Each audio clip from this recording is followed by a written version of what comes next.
Hi everyone, welcome to our webinar today. The topic for today's webinar is battery storage for fossil fuel peaker power plant replacement, a Maine case study. And this webinar is being presented by the Clean Energy States Alliance, and we are very excited to have a guest speaker from Strategen with us today. Before we pass it over, I'd like to go over some webinar logistics. If you'd like to minimize the webinar viewing panel, you can do so by clicking on the orange arrow that you see circled here. You can also click on the orange arrow to expand your webinar console. And one of the things you might like to do on your webinar console is to submit your questions and comments. We will be saving 15 minutes following our presentation for a Q&A with the audience, and we will get to as many questions as we can. To make sure that we get to your question, do type it in when you think of it. Don't wait until the end. And finally, this webinar is being recorded. Slides and a recording of today's webinar will be sent to you via email within 48 hours. And you can also find all of these materials posted on our website at cesa.org/webinars. This URL is also where we post all of our upcoming and archived webinars, so it's a good one to bookmark. And with that, I'd like to pass it over to our host for today's webinar, my colleague, Todd Olinsky-Paul. Thank you. Can you see and hear me okay? Assume yep. That's yes. Okay. Well, welcome to today's webinar. I'm going to do a very brief introduction of Clean Energy States Alliance for those of you who may be unfamiliar, and then we will get right into the webinar itself. For those of you who are going to ask, I will tell you right now that yes, it is being recorded. Yes, the slides and the recording will be available later on the CESA website. But of course, we hope that you will stick around. If you're joining us for the first time, Clean Energy States Alliance is a national nonprofit. We are celebrating 20 years of leadership in working with states on clean energy policy and programs. We work with state energy agencies across the country, helping them to do their jobs better, hopefully, to promote and develop and run clean energy programs. Next slide, please.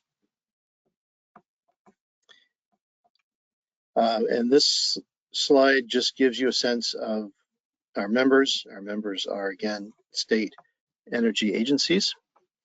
You can go ahead to the next slide. Sorry.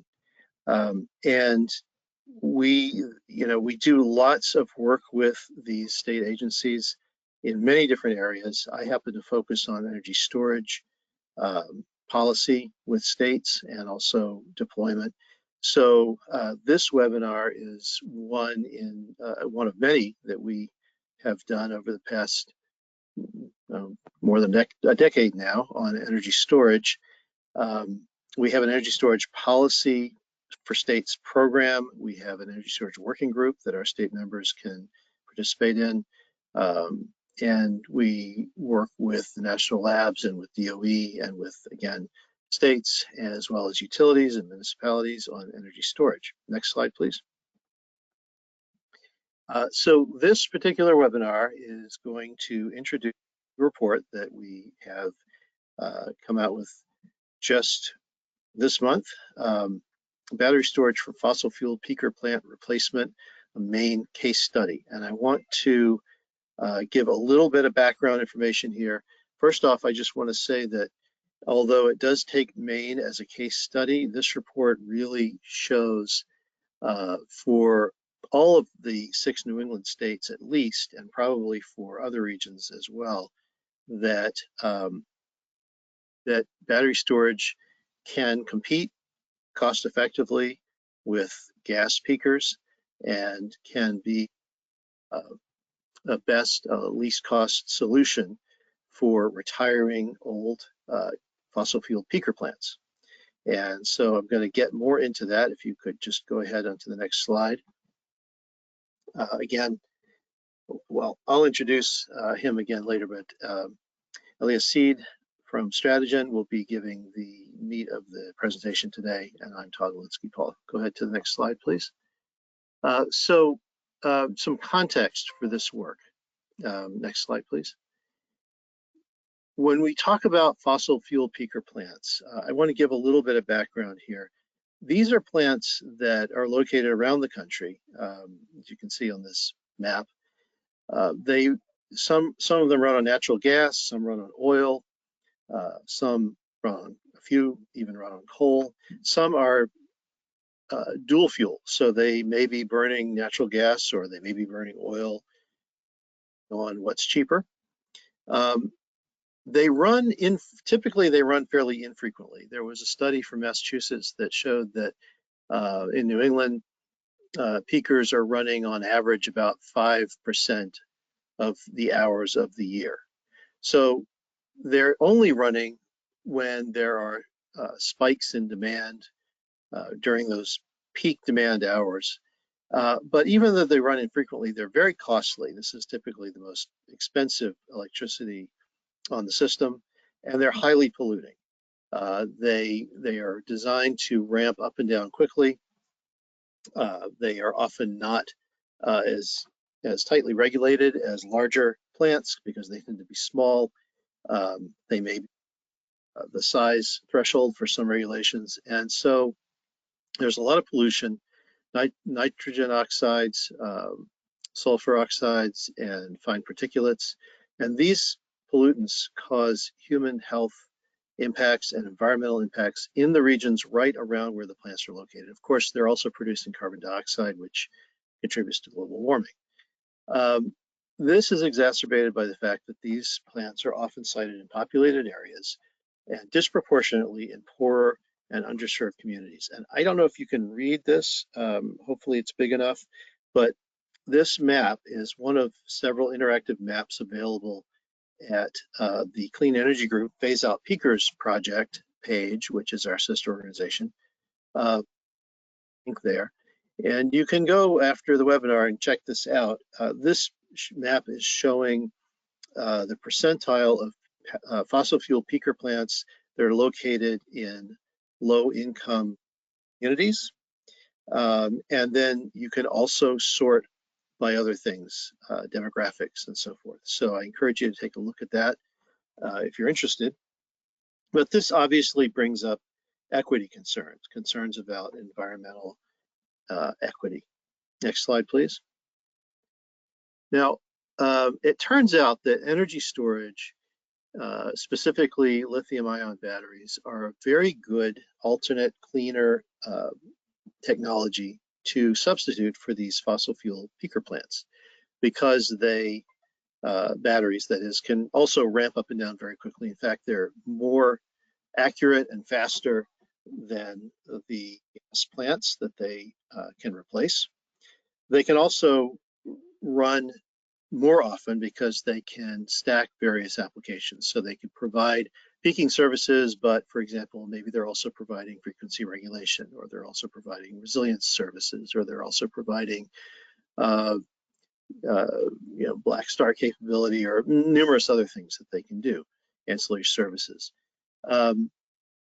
They are not polluting as long as they're being charged from renewable sources, or during times of excess renewable generation on the margin on the grid. So in other words, if there's a lot of solar at midday, or if there's excess wind power during the middle of the night, you can charge these batteries and then discharge them during peak periods, and you're not going to get the pollution that you would get with the fossil fuel peakers.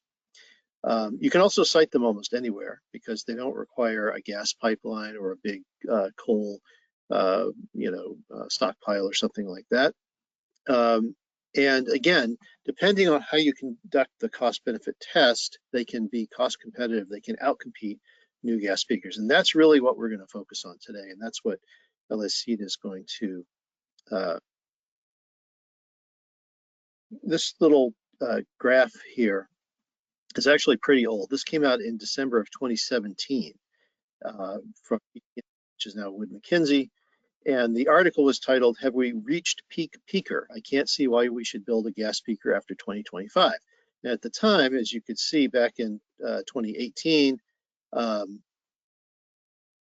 green line, which is was the cost of 4-hour battery storage, was still quite a bit higher than the blue, which is the cost of a gas plant. but was coming down and was projected to continue to come down quickly.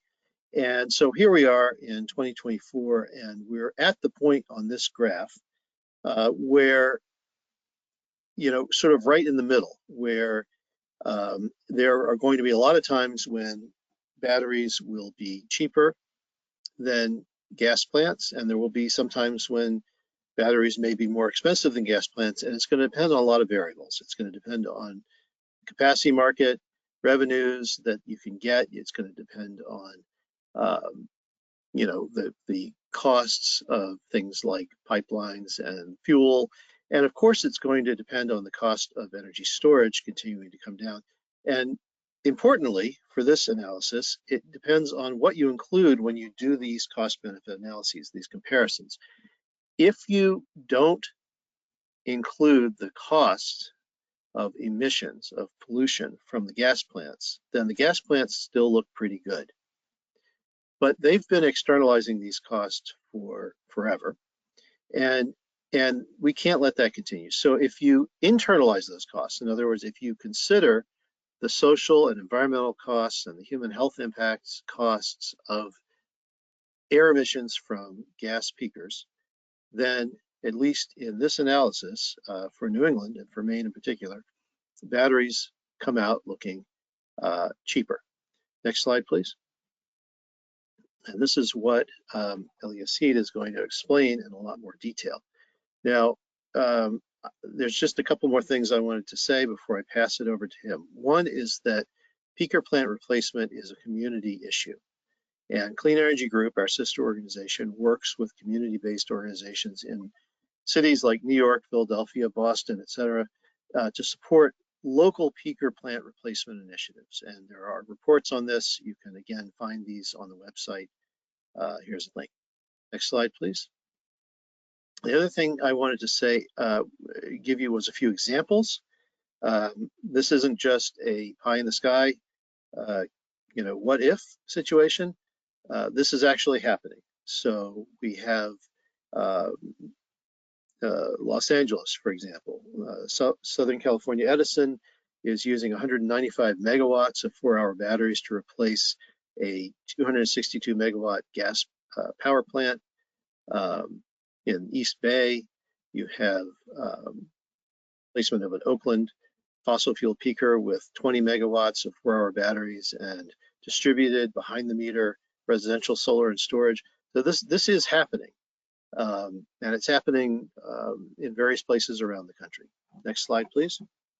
And aside from it being a community issue, the reason this is happening is because it's also a state issue. And as I said earlier, CESA works with state energy agencies. So we're really aware of the reasons that states are starting to turn to energy storage for peaker replacement. There are numerous examples of states that have energy storage procurement programs, and they also have fossil fuel peaker replacement initiatives. And here's a couple of examples from New York and Massachusetts. Massachusetts, for example, adopted the nation's first clean peak energy standard, which requires peaking power to increasingly be sourced from renewables and storage. New York State has regulations to phase out peakers between 2023 and 2025, so they're right in the middle of this. And they're also setting a goal of 1,500 megawatts of energy storage by 2025 and 3,000 megawatts by 2030. So these climate initiatives and energy storage and renewables initiatives are all kind of working together. And what we're seeing is that renewables and storage are increasingly going to be looked to as a replacement for expensive and polluting fossil fuel peaker plants. Also want to mention numerous states have emissions caps, clean energy goals, and climate plans, including 23 states plus DC and Puerto Rico, which have adopted 100% clean energy targets. CESA has a 100% clean energy collaborative. You can check that out on our website. And many other climate action plans just across the country. Next slide, please. So we conducted this study just to give you a final bit of background. with support from the Maine Community Foundation, Seal Bay 2 Fund, and the Barr Foundation. These are foundations that have generously supported our work in this area. Clean Energy Group and Clean States Alliance contracted Strategen from these sources to conduct this economic analysis. The work is intended to support Maine. Maine has an upcoming 200 megawatt energy storage procurement program that they are developing. And so we thought this would be helpful to them. And due to the nature of the regional capacity market, which is the basis for the economics of these batteries and these plants, the results of this should be helpful to all the states in New England. So that's my intro. Next slide, please. Pass this over to Eliasid from Strategen, and he will explain how the analysis was conducted and what the results are. Thanks, Todd. And hi, everyone. Thank you for having me here. I'm going to take a sec to share my screen.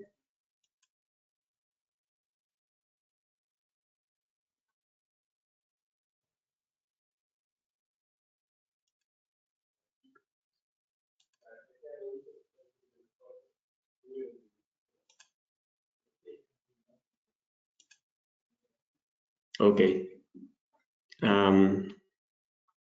My screen is sharing, so please let me know if you cannot see it.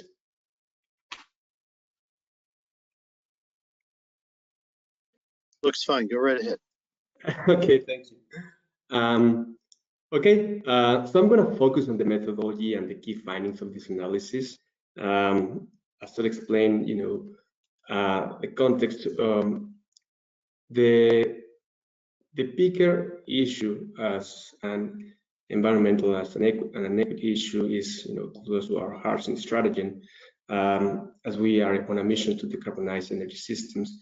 We have worked on different projects to contest both new projects for peakers and existing peakers in our communities across the US.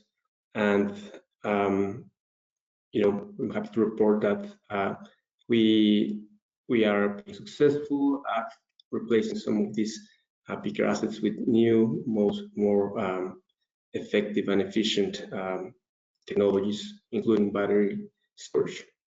So I'll introduce myself. I'm a state planner with 7 years of experience in the power sector, where I work with utilities, NGOs, government agencies, and technology companies to trace clean energy and decarbonization goals. I'll put this slide at the very end again, so you can have my contact information. And with that, we'll get started. So, in conducting this analysis, I want to highlight that we found three key takeaways for you. The first one is that batteries are an economic alternative to replace the aging gas peaker fleet in Maine. Again, this is, as Todd explained, always based on the way that you conduct the cost-benefit analysis. So we in this analysis, as I'll show you later, we include different sensitivities to conduct the analysis, which include the tax credits, how those are monetized, the cost of carbon, how that's accounted in, the levels of electrification and future costs of commodities like gas and electricity, and potential changes to the capacity accreditation framework in the ISO. I'll touch on that. That's a very important issue. The second one is that peakers, new peakers are also like viable alternative for the old peakers from a market perspective, but they come with higher social costs. This means, higher environmental and health costs for the surrounding communities. We'll touch on this later again. And the last one is that it will be very important to consider how this new capacity counting framework in the ISO will impact the deployment and procurement of new batteries. As today, market signals have resulted in many megawatts of 2-hour batteries or short duration batteries deployed in the state. But we found that longer duration batteries, in this case 4-hour batteries, will be better to have sustainable economics in the future, considering the new framework. And also want to highlight that there are other benefits that storage will bring to both the market and the grid, such as renewable energy integration, technology flexibility, avoided transmission distribution costs, and avoided emission damages. And these are not always counted in economic comparisons of technologies. They are not in this one because they are. This is a comparison for their peaking capabilities, but it will be important to have this in mind when the price tag of both technologies are pretty similar. I'll go deeper in the methodology now. We started with the goal of developing a cost-effectiveness comparison of energy storage as an alternative for existing gas peakers in Maine. We also included retrofits of those gas peakers as new gas peakers as an alternative in the cost-effectiveness comparison. So this analysis came in 2 steps. First, more of a qualitative approach where we selected the most attractive peakers for replacement in the state. For this, we look at different qualities like the location of the peaker relative to urban areas, the fuels that are used by the peakers and their efficiency, which result in emission levels. We also looked at the state of their air emission permits. We looked at things like their age to assess their financial state, and we also looked at the size of the procurement program of the state. So this analysis is specifically targeting peakers that will be covered under that capacity of the program, specifically 200 megawatts.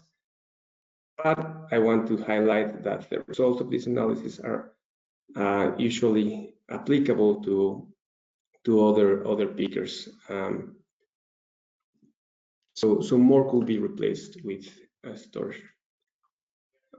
Then the second phase of the analysis is the cost-based comparison, more of a quantitative analysis, where we compare both costs and revenues to assess the net cost of each technology. In the cost side, we look at the capital expenditures of developing and deploying new capacity assets. We also look at the operations and maintenance costs of running that. We simulated the dispatch of both technologies, assuming eco dispatch, and then looked at the market revenues that those could have in the current market. This includes costs for energy, capacity, and grid services or ancillary services. And as a second phase of the same analysis, we also included the social costs, which are environmental and health costs that are directly caused by the emissions of these peakers. As I said earlier, we developed and tried the case against different sensitivities, and I'll go deeper in the next slides. So on the first step of the analysis, I want to show you this. These are some of this is peaker fleet in Maine. You can see in the maps, these are fuel plants that are, as Todd mentioned, less utilized than normal power plants and only used when peak demand is in place. Among them, we selected 3 units which have the highest potential for replacement. And that is because, in this case, for example, they run not in natural gas, which is more efficient, but on fuel oil. They have the capacity, a capacity that is that will be covered by the program of replacement storage. They are old, so their capital has already been paid for. So so you will see how that impacts analysis later. And finally, the heat rate, which translates into fuel efficiency, which also translates into the emissions that they produce and those. So this qualitative analysis allows us to basically rank all of the power plants in Maine and select the ones that are the focus of our analysis. In this case, you will see. I don't think you can see my pointer in that, but in the map, you will see in the lower left corner, William Wyman and Cape gas turbines. Those are in Portland, pretty close to the urban core of the city. So this is the kind of community issue that we want to target.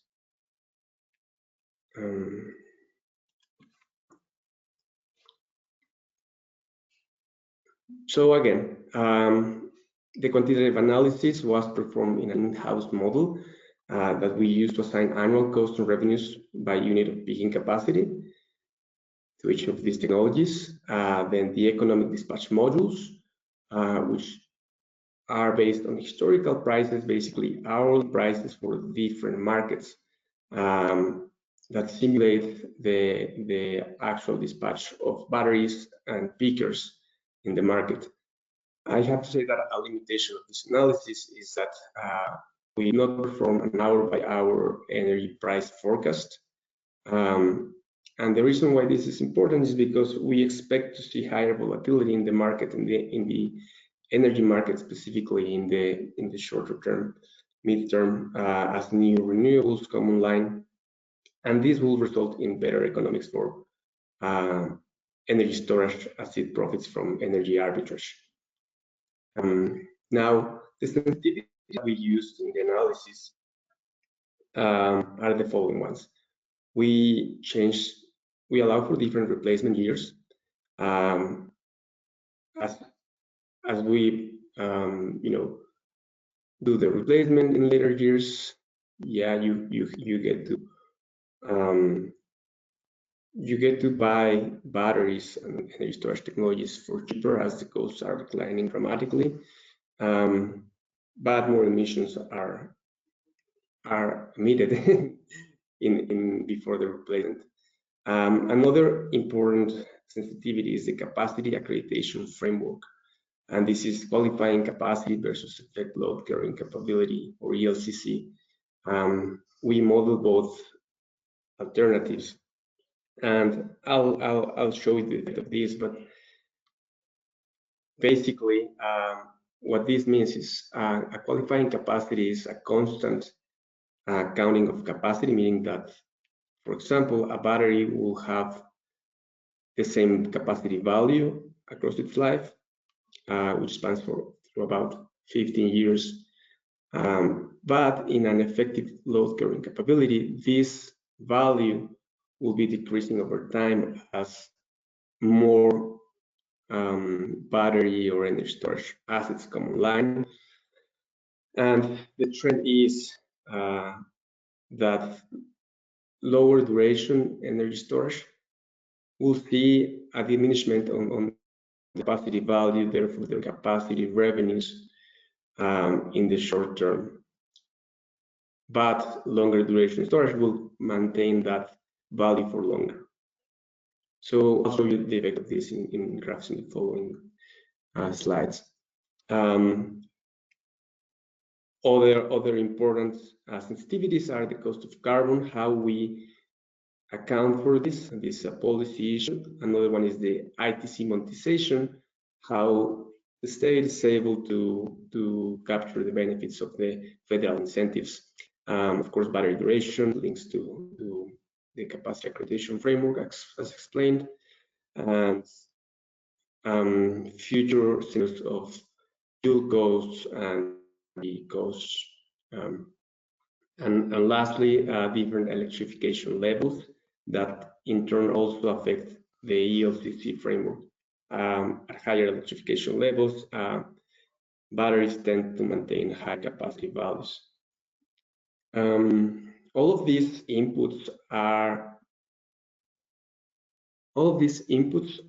based on public data from recognized sources like the National Renewable Energy Laboratory, NREL, the Energy Information Agency, and the Environmental Protection Agency. So everything can be traced back to this. Now, I want to show you how our graphs are showing them. So how our graphs are showing this cost-benefit comparison. In this first example, you'll notice you'll have to find in the x-axis, well, in the y-axis, the zero value. Everything above that horizontal black line can be seen as a cost, as is a net cost graph, and everything that is a negative value or goes below that line it's a revenue. Revenues are shown in orange, costs are shown in darker blue, and the net cost is shown in the lighter blue bar. So this first example shows one of the old peaking units. So I want you to see how these plants are gaining a big profit indeed, but it's not because they are providing a lot of value.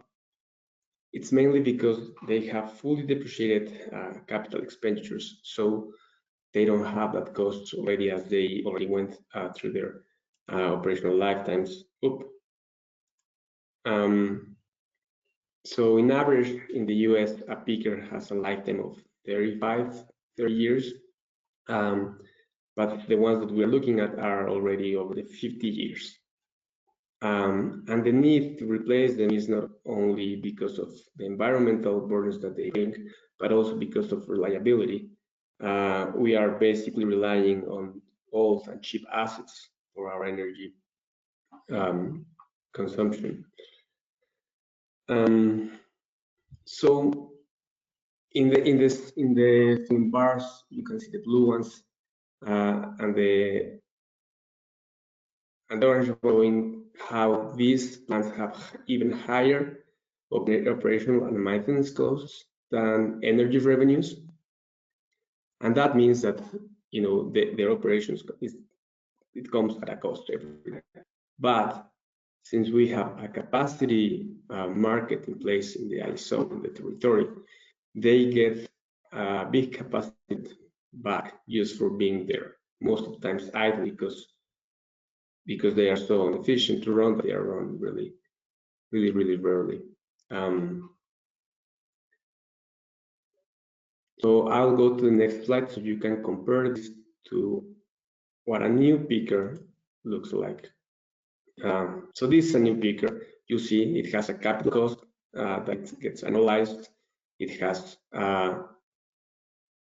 it still has operational and maintenance costs, but the energy revenues are higher. So that means that this peaker actually can run pretty often. It's still capacity payment as a capacity asset. All capacity assets get a capacity payment, generally the same for every kilowatt or megawatt of accredited capacity, right? But even then, this plant comes at a cost. It comes at a net cost of $1.87 per kilowatt month, and that means that in this graph, that means that the expected cost of deploying this new peaker power plant, or or a retrofit to the current ones, it's going to be a little bit higher than what the current market is paying for capacity. So now I'll show you how this looks for a 2-hour battery in the current framework. So you can see everything is pretty similar to the new peaker.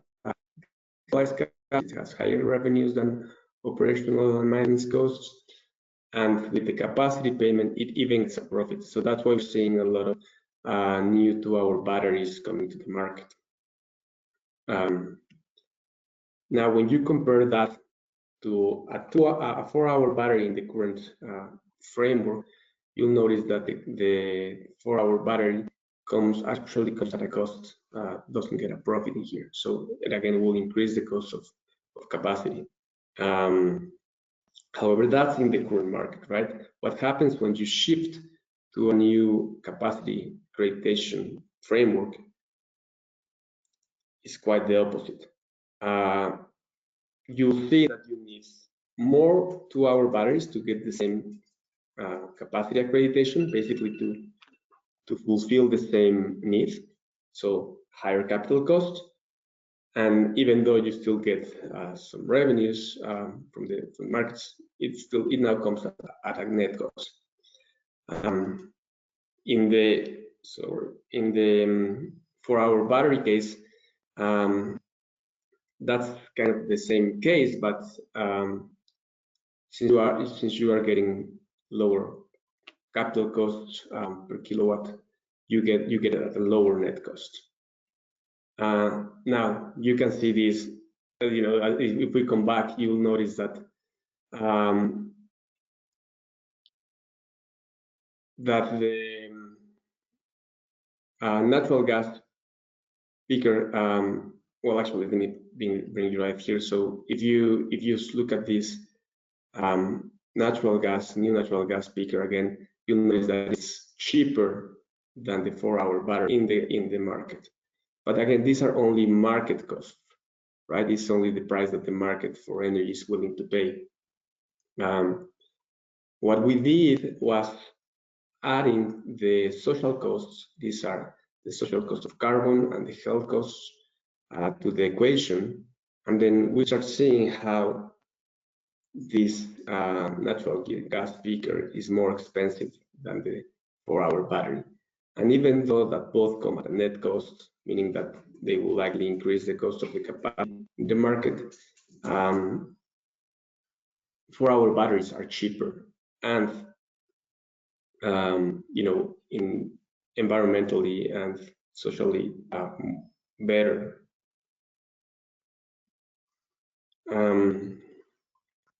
So in this slide,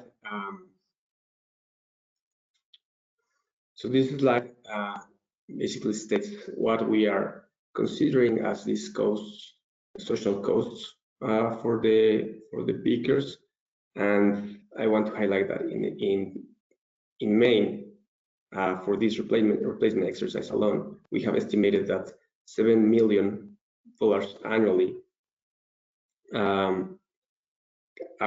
is the cost for just illness, morbidity, and mortality caused by these peakers, just the set of peakers that we're looking at.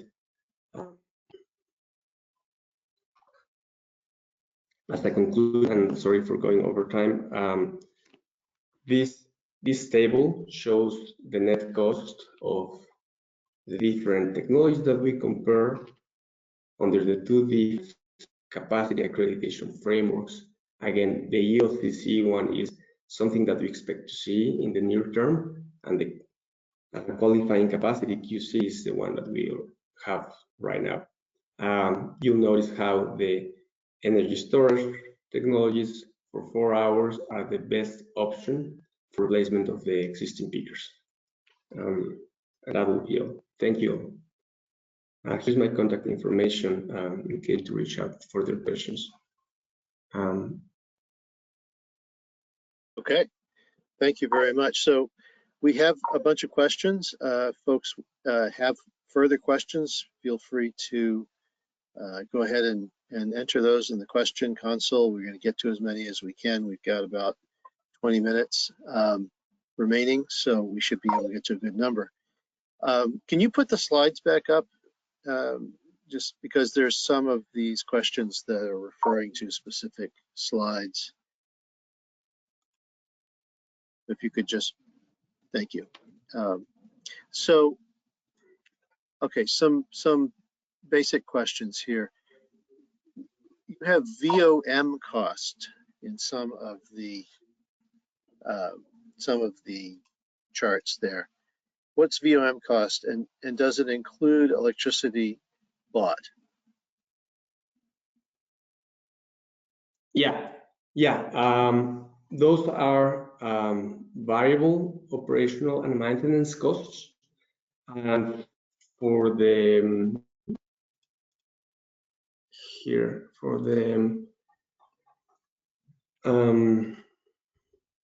the battery, it includes the cost of charging. So those are purchases of electricity in the wholesale market. Okay, thank you. Somebody wants to know what environmental, health, social externalities were included in the storage part of the scenarios. So we assumed, how we modeled this was using a cost-based dispatch. So basically, the battery does arbitrage, so it charges during the hours of lowest energy cost and discharges in the hours of energy cost associated with the peaks. What we are seeing in the market right now is that those hours of lowest cost are associated with hours when renewables, solar and wind, are generating their energy. So we are assuming that storage is associated to low emissions, and this trend will continue to increase in the following years. So we didn't associate to any emissions from electricity generation. Okay, thank you. Somebody wants to know, what is a new F frame? I think that was maybe a label that wasn't explained. I'm not sure which slide.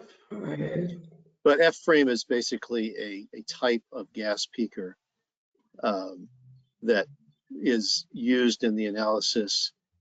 And in other words, the analysis compares if you're replacing old gas peakers that are retiring and leaving the market, and you have to replace them with something, it's either new gas peakers or something else. So in this case, it's either new gas peakers or batteries, and the new gas peakers being considered are F-frame peakers.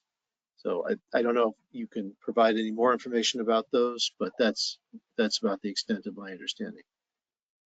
Yeah, that's right. And the F-frame is the standard technology for peakers today, as it's a more mature technology. There's not a lot of variation there. Yeah, thanks. Okay, somebody is asking, what's the magnitude of the D rate you are assuming for storage under ELCC? And I think we should maybe address this a little more broadly, because we didn't really get into this. Under the current QC model, which is used in New England, basically, if you have a 2-hour resource that you can use to provide capacity to the market, that's all that's required. It's just that you can do that for 2 hours. In a future ELCC model, that's not the case. So, and that means that a 2-hour battery would be derated significantly. In other words, not its entire nameplate capacity wouldn't be credited. But maybe you can explain more about what's the extent of that derating and how does that impact these analyses? Yeah, and as for context, in these new frameworks, what they're trying to do is, make the capacity value, they correlate it to the availability of the new capacity assets during peak times. So what we're seeing in many places is that, that correlation is more of a 4-hour duration, and it starts to span later on. So, in that sense, like 2-hour duration, short duration storage will get half of the capacity. So for this exercise, we used a study that was performed for the ISO and the region, and basically, if I remember well, don't quote me on this, but by 2030, for example, or you'll see an ELCC for 4-hour durations like around 90%, but starts going down the following years to achieve like kind of 75%, assuming, because there are sensitivities within, but 75% within the lifespan of the battery, assuming high electrification. But for shorter duration, 2 hours, it will be like 50% by 2030 or earlier, and then that going down towards like 35% by the end of the lifespan of the battery. So Okay. yeah, it declines kind of fast. Yeah. So the development of more batteries. Yeah. Yeah. So basically, if you're thinking about this in terms of New England is the only ISO region, or the only wholesale energy market in the country that currently requires 2-hour capacity resources. All the others require 4-hour capacity, except for PJM, which has already gone to this ELCC model. And the ELCC model is a much more complex way of accounting for variables.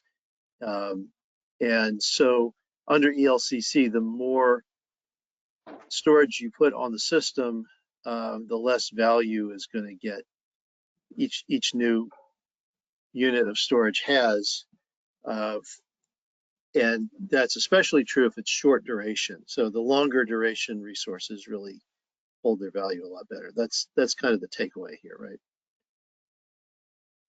Okay. Somebody's asking about contracts with existing peakers. So I think we accounted for this in this analysis because we were looking at aging peakers that have already been completely paid off, or in other words, they're completely depreciated. But the question is, where there are contracts with peakers that obligate ratepayers to make payments to pay back the original owner's investment in the plant, what happens if you shut those down? Do investors still have to get repaid, and does that cost persist? And the example here is from the person asking the question is in Connecticut, PURA, which is the regulator, authorized ongoing payments for 2 peakers that were being, I guess are scheduled to be shut down. So do we need to worry about that in terms of these older retiring plants? I don't think so. We've seen this issue with younger plants, and then we'll have to assess securitization costs as a replacement costs.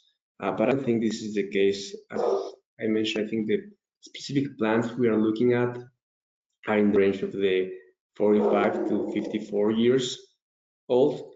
But when you want to generalize these results to other peakers, potentially younger peakers, you will probably encounter an issue like that. Okay.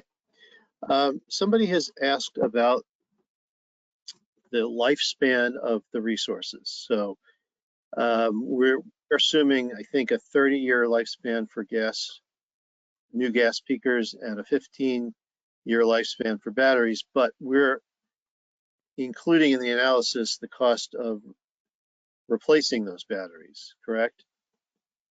Well, we are including the cost of augmentation, which is, kind of more than replacing, is augmenting the cells, the battery cells, so that the system as a whole can maintain its capacity and energy capabilities with its life.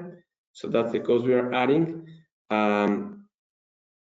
That said, the costs we're showing are annualized, levelized. So that means that this kind of a payment you make every month per kilowatt. So actually having a lower lifetime for batteries is beneficial because it adds flexibility system in the sense that in 15 years from now, you could either buy cheaper batteries because costs are declining, capital costs are declining, or you could use, whatever technology is more efficient at that time in 15 years from now. With the peaker, on the other hand, will be tied to at least 30 years of peaker plants, which then you have, if you want to replace early, you have to retire or the financial mechanism to retire. Okay. Somebody is asking whether it would be best to site new battery systems at existing peaker plant locations because they already have an interconnection point with the grid. I think my understanding is that that certainly wouldn't hurt, but there's probably other places, there are definitely other places you could put them. Whether that incurs interconnection costs or not, I guess depends on the specific site. Is there any locational benefit in this analysis to siting batteries on the existing peaker locations? Yeah, in this sense, I'll say two things. First, the capacity zones in the region are pretty broad. That means that there are no important load pockets or capacity constraints in the transmission system that will allow you to site batteries elsewhere and elsewhere within Maine because Maine is its own capacity area. Now, that means that they will, still provide the same capacity value to the grid. Will still get the same capacity payment, whatever you site them in the main capacity area. If you choose to site in the current peaker sites, which are really closely located to urban areas, you will get an additional benefit on top of that, which is, a potentially backup power for a microgrid if you need to. But those were not modeled in the analysis.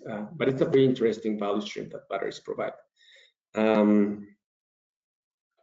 Now, peak, on the other hand, they are also dependent on gas infrastructure, so they will probably have to be relocated in existing sites close to urban areas, and therefore will still be polluting, the communities. Okay. Yeah, somebody else had asked a question having to do with community resistance to batteries, because I said at one point when I was making my introductory remarks that you could site batteries almost anywhere, and somebody said, well, there may be resistance to that, which is true. What we've seen, and we've again worked with a number of communities around the country on helping them out with their peaker retirement efforts, is that these plants are often right in the middle of these gas peakers and oil burning plants and so forth. They're sitting right in the middle of an urban environment. There are schools, hospitals, retirement homes, community centers, and it's obvious that the effects are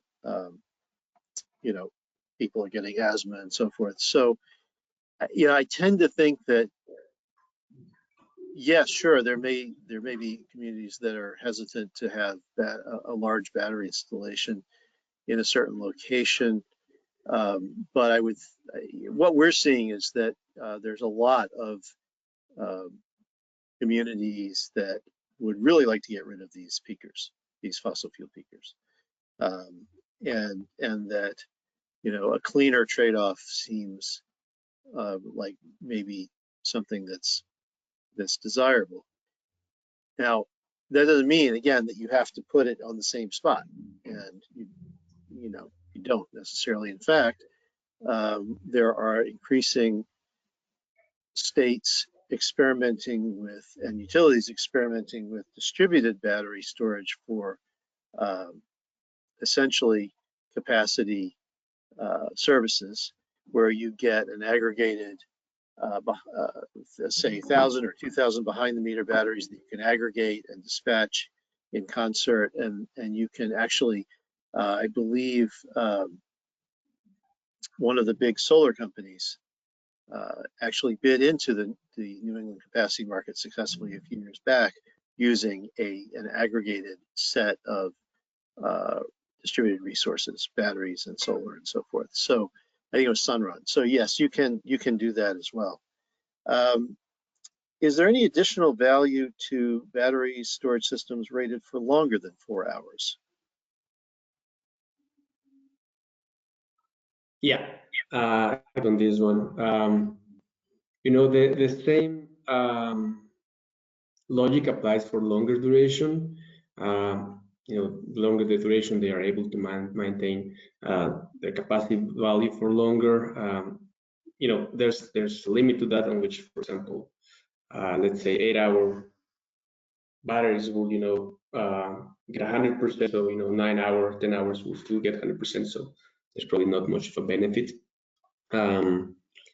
But generally, longer duration, depending on the location and the grid needs, could also, you know, bring kind of expanded arbitrage values, instead of, you know, just moving energy from one time of the day to the other. You know, we're looking at technologies these days that are trying to move energy from, you know, in between days or in between seasons even.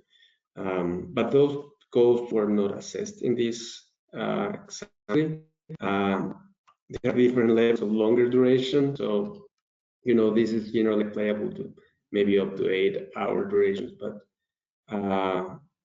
you know, these days we're looking at emerging technologies with way more than that, that have like different economics, of course.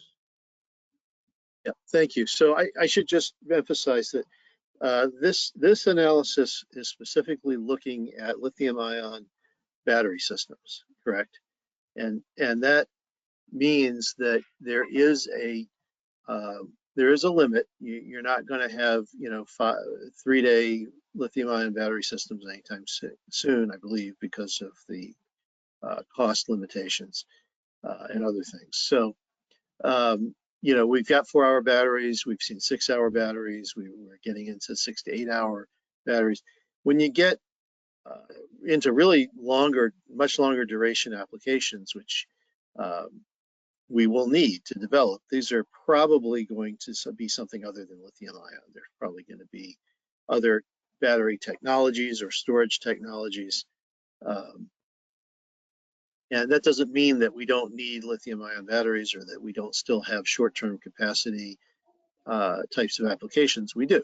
It's just that, you know, there's going to be a whole range of storage applications. This is just one of them. So this analysis just really looks at this relatively short duration capacity requirement and the ability of lithium ion batteries to compete to do that job. So we are out of time. Thank you so much, Eliasid, and thank you to everyone who attended the webinar. And I'm sorry that if we did not get to your question. We did get to as many as we could.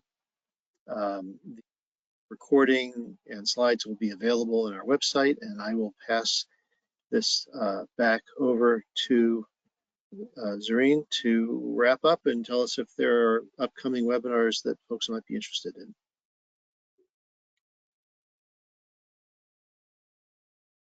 Thank you everyone for joining.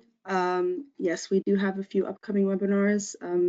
There's a list here. You can see the full list and register at CESA.org/webinars. Thank you again, everyone, for coming, and have a great day.